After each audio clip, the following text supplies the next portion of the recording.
AOPA has released the null report for 2022. It's been renamed the Richard McSpadden Report, so we got a new name going forward for the former head of AOPA's Air Safety Foundation in his honor. Let's look at these reports. I've got a different take on them as I went through them. It's been 4 years since I did one, so stick with me on FlyWire.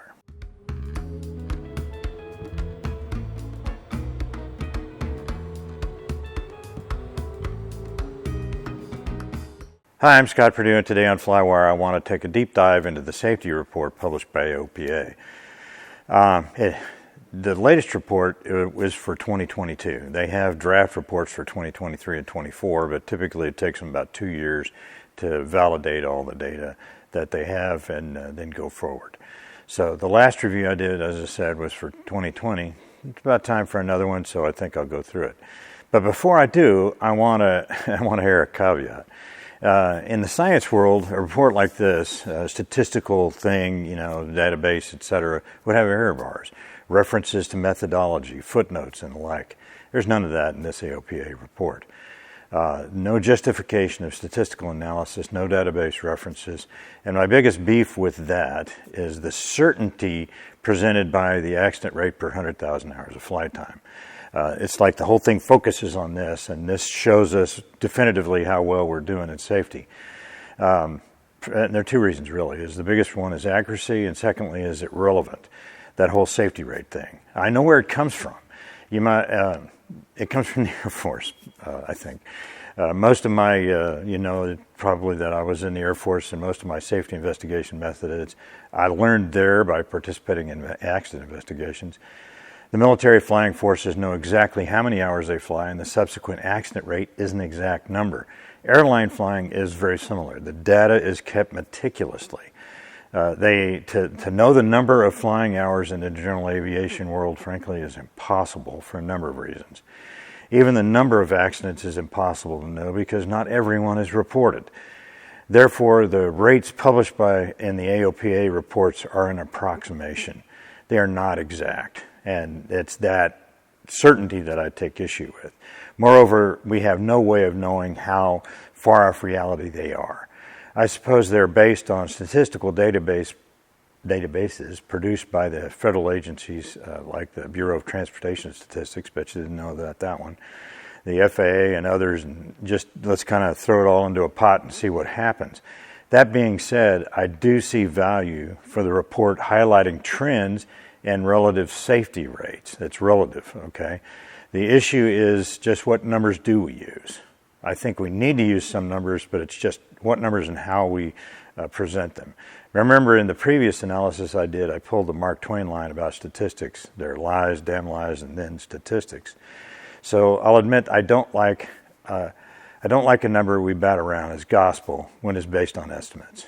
The accident rate is misleading about what is really happening, I think. And I think you'll see that here down below when I do analysis on this.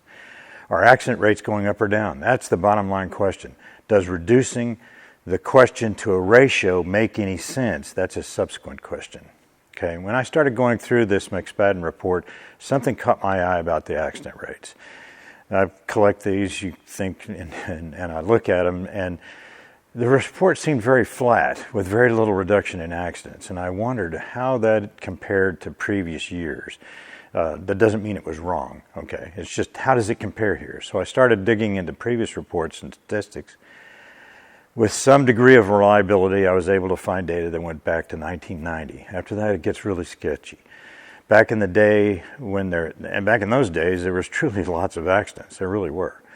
The whole idea behind using the accident rate reduced to a ratio is to show accidents as they relate to exposure in comparison to other years, okay? Although trying to reduce the variables, etc. I like the idea. I just like accuracy better. To make relevant decisions about how we fly, we need to use hard facts, not approximation. And as far as GA is concerned, the total number of flying hours per year is nothing more than a guess. I don't even pay attention to it anymore. I mean, it'd be nice if we knew it, but we don't. We just don't. When I notice mismatches in statistical data between different null/McSpadden reports, I had to look closer. I saw that the accident rate was recomputed for a block of years between 2012 and 2022. And an average of 12% drop in each year over that time period. That's not small. The corresponding number of accidents in each given year did not vary by more than 1 or 2 or something like that. So the denominator, the flying hours per 100,000 flying hours, etc., had to have been revised. And I didn't see any reference to that correction. Maybe I missed it, but a footnote would be nice, and that is a significant drop. And without an explanation, I think in statistics and science, that makes my skin crawl. During World War II, the Air Force lost more pilots in training accidents than in combat. The accident rate was over 13 per 100,000 flying hours. When I was flying fighters, the accident rate was over 4, and then when I retired, it was just over 1. Safety improved. We crashed fewer airplanes and lost fewer people. We figured out what the problems were. You could pinpoint just what the reasons were for that improvement were. The airlines experienced a similar impact when they changed to the crew resource management paradigm, where they focused on that. And airline accidents these days are rare in the United States. Using a dimensionless number allows you to compare years that are not similar. Okay? Yeah, I love that. Again, accuracy is the issue. So I went back and developed a database of my own stretching back 34 years to 1990. 2024 data is not included in the final totals because they haven't been made public yet, and I didn't want to corrupt things, etc. We'll look at as we go forward. I could have done more rigorous job going back to the original sources to develop a clean database, and that would be actually a great thesis project for someone. I'm just a lowly YouTuber, and a picture from about 10,000 feet works for me. Okay, so you can yell at me if you want. These are approximations as well. I only looked at GA and captured the total accidents and total fatal accidents for each of those years. I'm only interested in fixed wing accidents, so then again, that's a caveat. Then I searched for registered GA or fixed wing airplanes, the total number of U.S. pilots, students and certified pilots.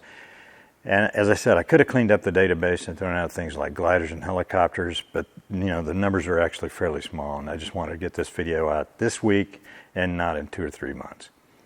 I accept there are errors. Don't take these numbers as gospels, just close approximations. Irony. There you go.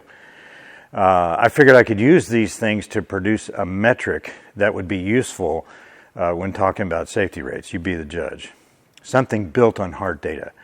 What I found was this red line here that shows the number of pilots took a big dip in the aftermath of 9/11.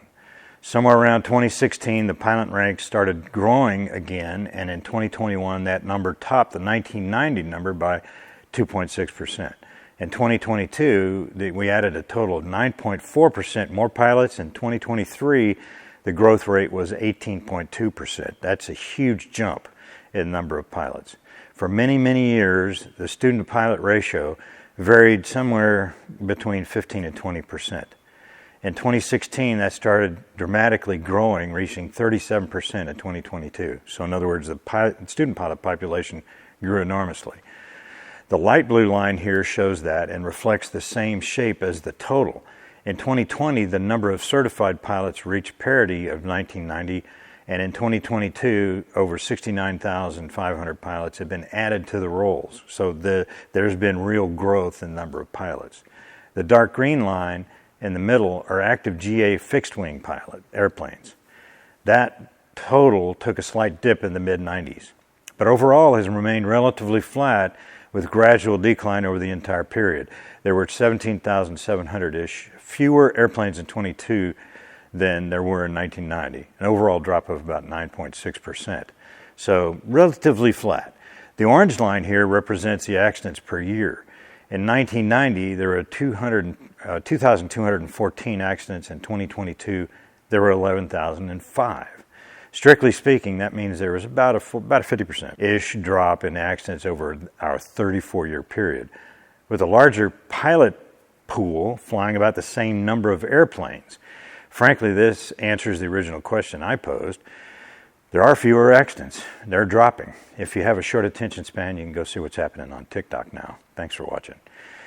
I feel there's something deeper going on here, though. and it would be nice to see what it is. I want to find a reason, and maybe we can focus on that. If we get a handle on that, it would help us improve the accident rate. It's still too high, and there's one number that seems solidly flat as a percentage all throughout the whole period. In this chart here, we see the orange line representing the total number of accidents. It's jagged and varies a bit, but the overall trend has been fewer accidents over the period. This is great. The green line is fatal accidents, a subset of the total. Okay, the overall trend has been lower here as well, but in hard numbers, there were 442 fatal accidents in 1990, and in 2022 there are 181. Okay, that's a pretty big drop in fatal accidents. Okay, that's a huge drop. The light blue line is percentage of fatals compared to the overall total number of accidents. In the 10-year period between 1990 and 2000, the fatal accidents hovered around 20% of the total accidents. Between 2000 and 2015, the curve was very flat, varying from 18.7 to 18.9%. Since 2016, it has been bouncing around 15% plus or minus. So it's dropped kind of stair-stepped in a sort of way, and now it's pretty flat at 15%. I started flying in the late 70s, and there were a lot of accidents back then. What news that was available didn't cover them. Okay, so we think that there's a lot of accidents now. It's nothing like what it was 34 years ago. They were high. Okay, but maybe that goes back too far for most of my audience here. Let's cut that back down to the last 10 years and look at that. This chart shows that for the last 10 years, the mean number of accidents of each year was about 1,159. Okay, we can see that the number of accidents varied slightly around that line. The variance from 2014 to 18 showed an increase of 1.3% to 5.3%, or in hard numbers, there were 42 accidents more in 2018 than the mean. In 2019, it was back to the mean again, and then in 2020 and to 22, the number of accidents fell each year, with 2020 posting the almost 10% fewer accidents, or 109 crashes, than the mean. Okay, less than the mean.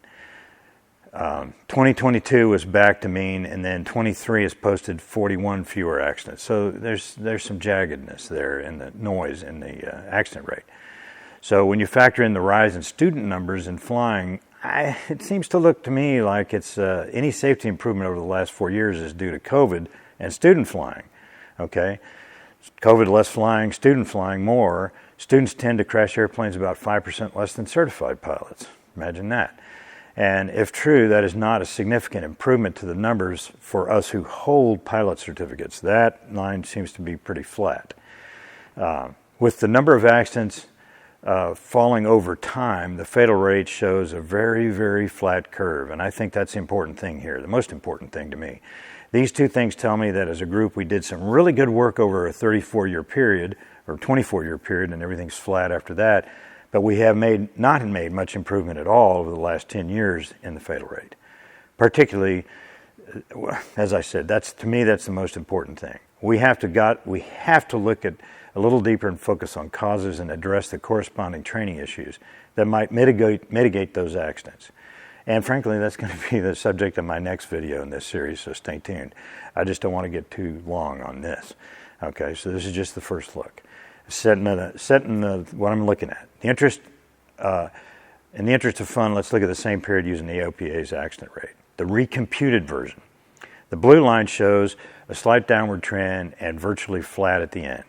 If you look at the variance from the mean of 4.79 for each year, we see a chaotic line that doesn't tell me much of anything. Is there a trend? Or is it just the chaos of life? I don't know. Okay, so my nickel here is that we use hard data and percentages to use the accident data reliably, okay, to refer to it and use it as a metric.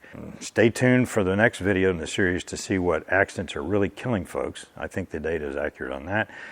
And will it be different from previous years? We'll see. It always seems to be the same. Anyway, thanks for watching, and I'll see you next time on FlyWire.